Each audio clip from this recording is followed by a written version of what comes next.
আসসালামু আলাইকুম।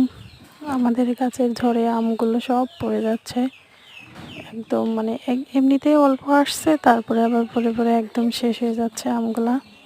আর এদিকে আমার ছেলে গাড়ির শব্দ শুনলেই রাস্তার দিকে যাইতে চাই, শব্দ শুনলেই রাস্তার দিকে যাইতে চাই, কোনো একটা গাড়ি আসলেই রাস্তা দিকে হুঁ হুঁ করে।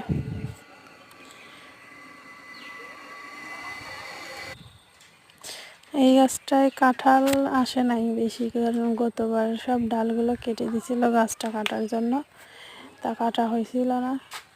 এই বাড়ির ভিতরে এইগুলো আম গাছ, এবার আম আসে নাই, অত অল্প আসছে, তাও ঝড়েতে একদম শেষ হয়ে যাচ্ছে সব। আর এদিকে এই পাশে মাঠ, তো এই জন্য মাঠের জন্য শিয়াল আসে, বেজি আসে, এই জন্য মুরগিগুলো এরকম রাখছে আমার আম্মু, যাতে ওইগুলো না খেয়ে বাচ্চাগুলো না খায়, ঘিরে রাখছে। আর এইগুলা কি কমেন্টে বলবেন তো, এইগুলা কি আপনারা কি জানেন? এগুলা কি কমেন্টে জানাবেন অবশ্যই।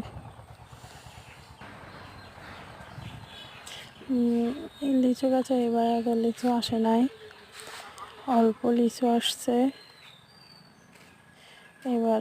আম লিচু একদম অল্প আসছে। আবার এই যে গাড়ির শব্দ শুনছে, আর আমার ছেলে আবার রাস্তার দিকে যাওয়ার জন্য হুঁ হুঁ করে, শুধু গাড়ির শব্দ শুনলে রাস্তা দিকে যাইতে চাই।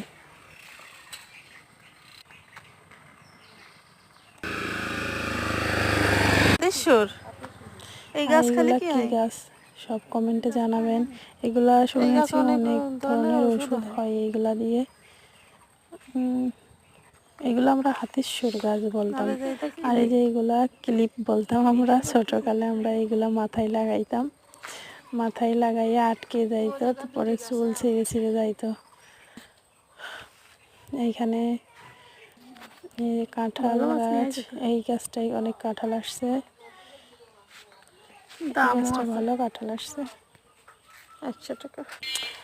এইখানে যে কলা গাছ, কলা গাছে এবার কলা ধরছে। বাড়িতে চলে আসছি। এই যে মাছ নিয়ে আসছে, খুব সুন্দর মাছ, ছোট মাছ। এই মাছগুলা পাওয়া যাচ্ছে এখন। আর আমার কী কারণে জানি এই মাছগুলো খুব ভালো লাগে, সবারই মনে হয় ভালো লাগে এই মাছগুলো। আর আমার এই বাড়ির বাইরের এই পিছন পার্টটাই, এই যে এখানে আসতে অনেক ভালো লাগে। মাঠে